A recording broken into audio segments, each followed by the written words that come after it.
exaltado. Em nome do Pai, do Filho e do Espírito Santo. Amém. Ave Maria, cheia de graça, o Senhor é convosco. Bendita sois vós entre as mulheres, e bendito é o fruto do vosso ventre, Jesus. Santa Maria, Mãe de Deus, rogai por nós, pecadores, agora e na hora de nossa morte. Amém. Nossa Senhora do Santíssimo Rosário, Rogai por nós. São José, Rogai por nós. nossos santos anjos da guarda. Vigiai-nos. Em nome do Pai, do Filho e do Espírito Santo. Amém. Pode sentar. A epístola de hoje é de São Paulo apóstolo aos Coríntios e nos diz: Irmãos, sabeis que quando eres gentios, correis aos ídolos mudos, conforme eres levados. Portanto, faço-vos saber que ninguém que fala pelo Espírito de Deus amaldiçoa a Jesus, e ninguém pode dizer Senhor Jesus senão pelo Espírito Santo. Há, pois, diversidade de graças, mas um mesmo é o Espírito. E os ministérios são diversos, mas o mesmo é o Senhor. E as operações são diversas, mas o mesmo Deus é o que opera tudo em todos. E a cada um é dada a manifestação do Espírito para utilidade comum, porque a um é dado pelo Espírito a linguagem da sabedoria, a outro, porém, a linguagem da ciência, segundo o mesmo Espírito. A outro a fé pelo mesmo Espírito, a outro o dom das curas pelo mesmo Espírito, a outro o dom de operar milagres e a outros a profecia, a outro o discernimento dos Espíritos, a outro a variedade de línguas e a outros a interpretação das palavras. Mas todas estas coisas as opera um e o mesmo Espírito, repartindo a cada um como quer. Louvado seja nosso Senhor Jesus Cristo. Queridos fiéis, nós celebramos, como lhes dizia ao princípio, a festa de São João Maria Vianney, o santo cura d'Ars. Um breve relato da sua vida, que está neste missal. O santo cura nasceu em Dardilly, nos arredores de Lyon, em 1786. Recebeu a Sagrada Ordem de Presbítero em Grenoble, em 1815, e paroquiou Ars durante quase 42 anos. A sua doce influência ainda hoje se faz sentir nesta pequenina aldeia que ele santificou. Era admirável no zelo pastoral e no ardor com que entregava a oração e a penitência. As mortificações a que se dava enchiam-nos de santo regozijo por sentir que assim contribuía para completar na sua carne o que faltava aos sofrimentos de Jesus Cristo pela Igreja e atraía as bênçãos de Deus sobre o seu apostolado. Eram numerosas as almas que recorriam ao Santíssimo Sacerdote. Dias havia em que o santo passava 16 horas a confessar e morreu a 4 de agosto de 1859 com 73 anos de idade. Foi canonizado por Pio XI em 1929 e o declarou patrono dos párocos, patrono do clero. O cura de Ars viveu num tempo, nós vimos aqui, data do seu nascimento, muito conturbado, 1786. A França estava em plena revolução e era um espírito ali maligno, porque o clero havia se feito liberal. Não havia ainda o Vaticano II, obviamente, mas só que o clero que resistiu a toda a revolução, eles tiveram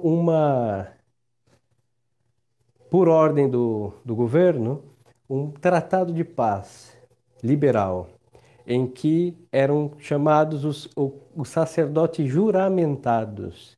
Eles faziam um tratado de paz com o governo e nesse tratado se reconhecia uma influência do Estado sobre a Igreja. Rezavam a mesma missa. Lyon tinha um rito lionês, que é um rito da França, poucas mudanças com a missa nossa, pouquíssimas, mas é um rito próprio. E o pai do cura de Ars, que era um homem muito temeroso de Deus, ele nasceu numa família muito pobre e piedosa, eram camponeses. O próprio pai, naquele então, sempre acolhia os pobres em sua casa, e numa dessas acolheu a São Bento José Labre, que uma noite passou, Cura de Ars era um menino, quando seu pai estava dando sopa para os pobres e abrigo, assim que acolheu na sua caridade um santo.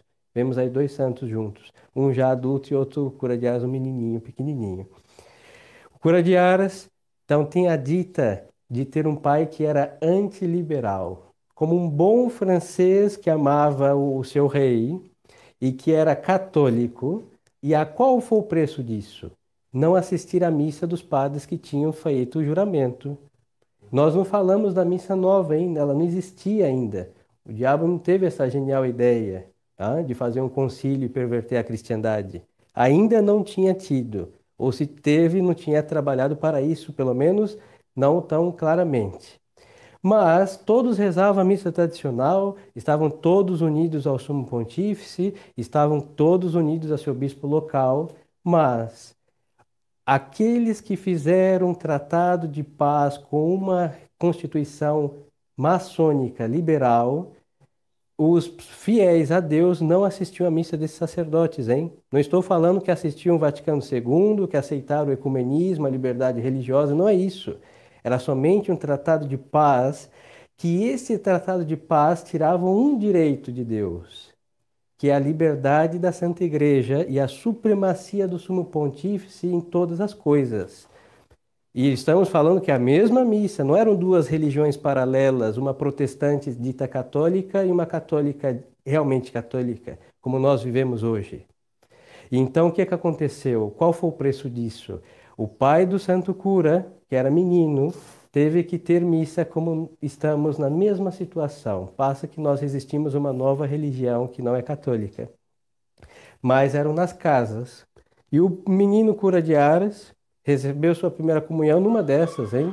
Vinha um sacerdote à noite, clandestinamente, porque esses padres que não aceitaram juramentados, que não eram juramentados, viviam clandestinos, seus bispos os perseguiam, então eles iam nas casas, se ajuntavam umas pessoas, se fechavam as cortinas, se rezava uma missa, que era a única que existia, a missa de sempre, e depois se iam visitando aldeias, casas, e assim iam numa vida clandestina. Mas qual era o interesse? Não dobrar o joelho diante do Baal da legalização de uma lei que tirava uma joia da coroa de Cristo Rei, que a igreja tem a liberdade absoluta e o Estado não pode interferir na liberdade da igreja. Era uma pontinha da lança do inimigo já contra a coroa de Cristo Rei, hein? E qual foi o preço a pagar? Foi caro, porque por anos esses sacerdotes foram tidos por delinquentes, porque se fossem perguntar onde eles estavam com seu placet, ou onde eles estavam encardinados segundo a legalização canônica, não estavam e eram perseguidos pelo próprio clero. E não, repito, não estamos falando de uma adulteração absoluta da religião católica, mas somente uma paz com a iniquidade, um tratado de paz entre a revolução e o liberalismo católico, dizendo, bom, você não arranca nossas cabeças, certo? Nós tiramos nosso barrete diante da autoridade iníqua, mas também cada um fica no seu lugar e assim vai diminuir a liberdade da Santa Igreja Católica. E eu falo e repito, é neste ambiente que esse rapaz é criado, antirrevolucionário, porque é católico, íntegro. Cura de Ars cresce, se dedica à vida do campo, uma vida muito árdua, e passam-se os anos, ele não estudou, não era letrado, mas Deus Nosso Senhor, pelo discernimento aí de um grande sacerdote que dirigiu Cura de Ars, vê que ele tem vocação. E era um sacerdote muito virtuoso, de fato. E ele vai estudar já muito tarde, muitas dificuldades com o estudo. Primeiro que era um rapaz já de bons anos, no meio de crianças, e tinha que aguentar esse delicado inconveniente do risos, burlas das crianças, mas foi por Deus. Recebe o sacerdócio com dificuldades, sofreu muito com latim, e muitos querem diminuir o intelecto de Santo Cura de Ars, mas como era um homem santo, os dons do Espírito Santo fez proezas na alma dele. E talvez ele depois vai chegar um momento na vida dele que ele só lia em latim, o latim que ele teve que aprender a duras penas. Mas ele tinha os dons do Espírito Santo à flor da alma, e assim que ele tinha um conhecimento não adquirido pelos livros como devemos, porque ele tinha suas dificuldades, mas o Espírito Santo ilustrou o intelecto dele a tal ponto que vinham sacerdotes, doutores e teólogos consultar o cura ignorante, tido por tal, para resolver problemas morais.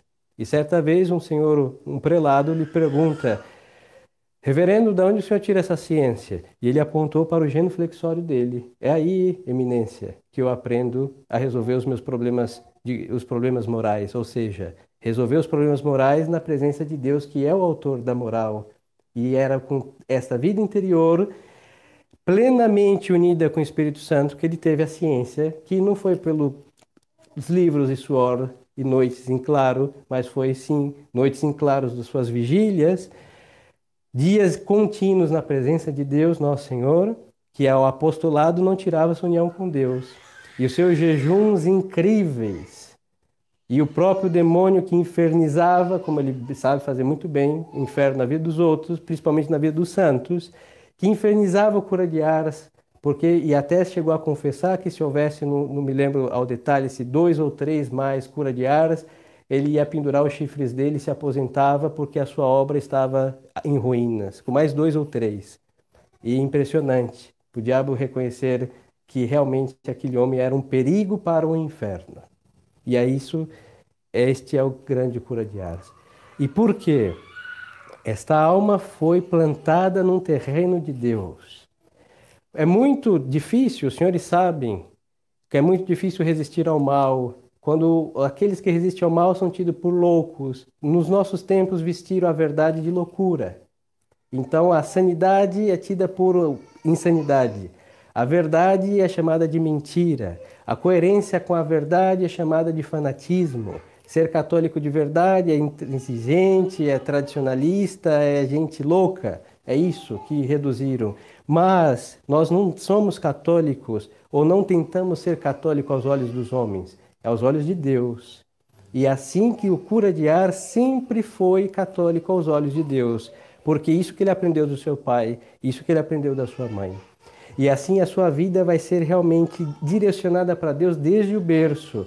Ele viu aquela resistência do seu povo, da sua aldeia, com uma autoridade iníqua que tirava uma joia da coroa de Cristo Rei. O que não faria hoje o santo cura ao ver que perverteram a religião católica, ao ver que envenenaram o altar de Deus, ao ver que desfiguraram a esposa de Cristo. Seguramente ele não estaria na Ecclesia Dei Afflicta assinando um contrato de paz com o Vaticano II que realmente acabou cerrando os tronos, os pés dos tronos de Deus.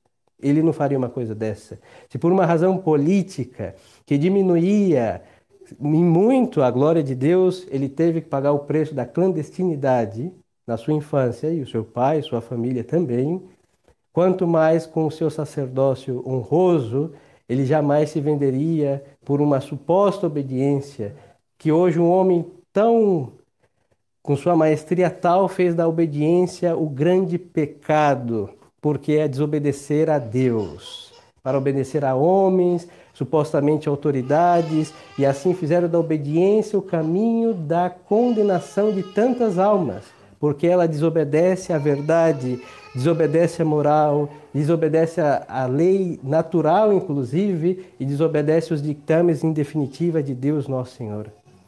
E assim trilha um caminho do inferno com o nome de paz, com o nome de acordos, com o nome do que quiserem, de grandes virtudes, mas envenenadas por uma intenção perversa, que é calar a pregação católica, que é conciliar o mal com o bem, dizer, não, são duas coisas diferentes que caminham em mesma direção, e assim vão, em nome da obediência, em nome da verdade, da obediência, da sujeição, vão realmente trilhando o caminho da condenação. Então, o santo cura é verdade que nos causa admiração profunda e também muita vergonha, porque ele realmente fez de tudo para salvar aquelas almas. O clero que via que ele não era grande ilustre colocou ele no pior lugar, Ars, onde havia bares, danças, e a prática da religião era um pouco ou nada, e a profanação do domingo era realmente assustadora. E aquele homem, supostamente ignorante, com a sua oração, com a sua mortificação, ele fez com que Ars fosse mais fervorosa do que um convento de freiras, mais ardorosa do que um grande mosteiro, de tal modo que ele apontava os seus relíquias, porque ele enterrou santos. Seus paroquianos de lobos viraram almas gordas, ovelhas bem robustas para o pastor eterno. E à custa do quê? Do preço que se paga para comprar almas. Penitência. E não era penitência de desligar o ventilador, deixar um mosquito lhe picar, era cilícios. Sua quaresma, um pouquinho de pão, talvez 10 pães duravam os 40 dias. Eram batatas podres, que ele cozinhava algumas batatas para, não sei, uma semana ou um mês, e as batatas apodreciam. E os senhores sabem que nada podre é agradável, muito menos batatas podres, que realmente são, de deixar nos deixar verdes de horror. Mas ele sabia que era o preço a pagar para converter almas. E quando vinha um grande pecador no dia seguinte se confessar, o demônio o deixava sem dormir. E foram valentes homens paroquianos de Ars, pensando que era um ladrão, quando viram que era o demônio que gritava buscando o santo cura, saíram correndo, porque os valentes têm medo do demônio, não é? Isso acontece. E o santo cura de Ars, inclusive, sofreu um incêndio na sua cama e levava tudo com bom espírito, também em francês, dizendo que o diabo não conseguindo pegar o passarinho, pôs fogo na gaiola dele. E assim levava, porque Deus tem atado o infeliz espírito. E ele sabia que o diabo não ia fazer nada que Deus não permitisse. E a vida dele estava na mão de Deus, assim que não tinha nada e a ninguém a temer. E a fama daquele cura ignorante, numa vil aldeia de Ars, conquistou o mundo. Tiveram que fazer uma ferrovia só para que os penitentes chegassem até aquela aldeia esquecida, talvez nem no mapa da França se encontrava. E hoje está ali um grande santuário. E o cura de Ars, tão amado e tão amante das suas almas, morre em santidade evidente e até se esquece de se decompor, porque está incorrupto até hoje, e os seus paroquianos têm ali o seu cura morto que está vivo, porque ele viveu para aquelas almas, viveu para Deus, e para nós é um exemplo do sacerdócio católico. Assim que é belo ver, queridos fiéis, como Deus nos seus santos é bendito, é louvado, é exaltado, é glorificado, e como lhes dizia, é vergonhoso ver que, tendo um exemplar desse, falo como sacerdote, nós sejamos o que somos, nada, e que também todos nós, porque ele não é só exemplo do sacerdócio, assim que vamos nos incriminar a todos diante do cura de Ars, todos nós temos as graças de cada um no seu estado de vida de sermos santos, de resistir ao mal, não precisa, no reino dos céus, Nosso Senhor não vai perguntar se nós nos afiliamos a tal ou qual associação. Ele vai perguntar assim, você é católico, meu filho? Sim, Senhor. E vai perguntar o catecismo para cada um de nós. Os 10 mandamentos desconhecidos, e se são desconhecidos não são praticados, é o que Nosso Senhor vai pedir conta. E o cura de Ars se esmerava extremadamente em dar catecismo para os seus fiéis. São os famosos sermões que se ouve por aí, sermões intermináveis, porque ele pregava, demorava muito, mas os seus fiéis tinham gosto, porque este santo despertava amor a Deus de ouvi-lo. E no fim da vida, já sem os dentes, não se entendia bem, mas todos, inclusive gente sem fé, ia e saía de Ars dizendo, eu vi a Deus naquele homem banguelo, velho, que mal conseguia caminhar. Mal conseguia caminhar porque ele andava com cilícios nos braços, que são arames que ferem, cilícios na cintura, e às vezes estavam tão apertados que ele andava meio roboticamente, porque mesmo se sacrificando tanto, ele sempre sentiu o peso e a dor, porque ele não ficou insensível a estas mortificações. E assim é um exemplo que a contra-revolução, que o antimodernismo supõe o que para vencê-los? A santidade. É isso que Deus espera de nós. Não é pegar a Suma Teológica e sair esfregando na cara dos outros. Desculpa a vileza do exemplo, mas é mais ou menos isso. Não é vociferar herege, você vai para o inferno, missa nova e todas essas coisas que já estão vencidas desde o princípio, hein? Os inimigos de Deus, quando se levantam contra Deus, ao se levantar contra Deus, sua derrota já está assinada com a primeira tentativa de se levantar contra Deus. E assim os inimigos da religião também, porque se levantam contra Deus, os inimigos do altar de Deus, quando fizeram uma missa que se chama nova, mas não é nova, porque são novidades do diabo que são antigas, protestantes, isso está vencido desde o princípio, e ninguém anda chutando cadáveres. E o que nós ficamos nesta crise? Nos desculpando porque nós não temos a Idade Média reinante, nós nos desculpamos porque não temos o bispo tal que nos apoie. Não é isso. Nós temos que sermos católicos aos olhos de Deus e não esquecer que vamos vencer essas coisas já vencidas com a santidade de vida, que não é uma mitologia, hein?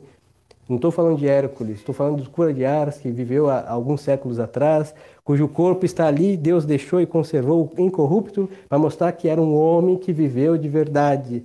Ele nasceu de uma mãe, ele viveu e ele morreu, ou seja, um ser real, não é uma mitologia. E a nossa religião é capaz, desde o princípio até a consumação dos séculos, de fazer essa proeza, de fazer um homem viver tão próximo de Deus já nessa terra que nem pareça um homem.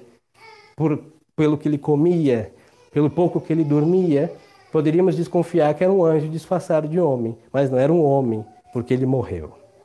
E o seu corpo está ali como prova de uma morte, ou logo prova que ele é um ser que viveu de fato. Então peçamos ao Santo Cura de Ars que nos conceda esta graça. Primeiro, é uma graça para o sacerdócio católico, que é fonte de santificação para a alma, e para isso, para os senhores, devia dar grande esperança. Não é o padre X e nem o padre Y, é o sacerdócio de nosso Senhor Jesus Cristo. Isso é o santificador. Por outro lado, isso nos incrimina. Será porque o que está acontecendo, Senhor, que recebendo confissões, absolvições, comungando tantas e tantas vezes, por que nós estamos assim? Essa deve ser a nossa pergunta. A graça de Deus não caduca, jamais. Mas o porquê, então, esses efeitos, essas causas de santificação não estão santificando?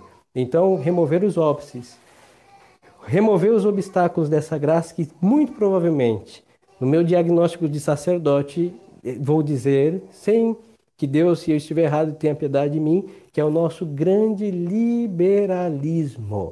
Nós lutamos contra o mal com pena do mal que nós renunciamos. Às vezes temos saudade daquele caminho das trevas, nós temos saudade da primeira leitura, a segunda leitura, da pastoral do não sei o quê. Às vezes temos saudade porque, será se vale a pena, Senhor? Chegamos a perguntar, ter renunciado ao que todos fazem e ser um católico tido por um fanático que assiste uma missa antiquada? E nós não estamos convictos do que nós abraçamos. E se nós estivéssemos convictos, posto a mão nos arados de Deus, nós não olharíamos para trás, hein? Sempre para frente, sempre para o alto. E aí este é o caminho do céu. E o que se paga? O preço da coerência. E esta coerência se chama cruz de Cristo. Por isso todos nós devíamos, no que podemos, imitar este santo. É verdade que é um exemplo sacerdotal, mas um exemplo de todos os combatentes. Penitência. Penitência de verdade, hein? Penitência não é só desligar o ventilador, repito, ou deixar o mosquito picar, isso não é nada. É fazer jejuns. Os silícios também não faz mal, hein? Não vai matar ninguém, porque outros fazem coisas muito piores para o mal, dietas cruéis para a vaidade, ou seja, o que for, para a saúde, mas para Deus não se faz nada. Umas penitências faz bem, hein? Depois vejo com o diretor espiritual, isso é ótimo para a saúde do corpo e muito mais para a saúde da alma. Devíamos levar o que? Uma vida de oração. O cura de Ars nunca, jamais deixou de rezar o seu rosário e atendia 18 horas de confissão. Isso é mais da metade de um dia. E nós não temos esta carga, nem de trabalho e nem de doença prostrada em cima de uma cama, mas um rosário para um católico é um parto de um mamute, hein? Uma dor cruel, você quer assustar um? Vamos rezar um rosário e todos desaparecem. Então, por quê? Falta amor a Deus neste combate. E assim, com penitência, com oração, com coerência com a cruz de Cristo, nós temos aí grandes esperanças de não deixarmos vencer por esse liberalismo que nos seduz a cada dia com falácias da incoerência dos combatentes. Então, peçamos a este grandiosíssimo santo esta graça. Infelizmente, não temos a dita que ele teve de nascer num berço antiliberal. Nós já nascemos em terra do inimigo. Mas Deus fez um grande favor. Nos arrancou pela raiz e nos transplantou para uma terra apta. Assim que produzir frutos não é por deficiência da terra, que Deus cuida, rega e é com seu sangue. Agora, por que não crescemos? É porque nós não queremos andar à luz do sol da verdade, à luz do sol da justiça, da coerência da verdade de nosso Senhor Jesus Cristo. Aí vamos atrofiar e queremos um ambiente de fungos, hein? Este é o ambiente do tradicionalismo, porque se põe um pouquinho mais de rigor da luz moral, o que acontece com os fungos? Com mais sol, eles secam. Então fica na umidade e luz e meia sombra. Isso daí se cria fungos, mas não foi isso que Deus plantou. Fungos não é uma semente plantada por Deus para produzir frutos para a eternidade.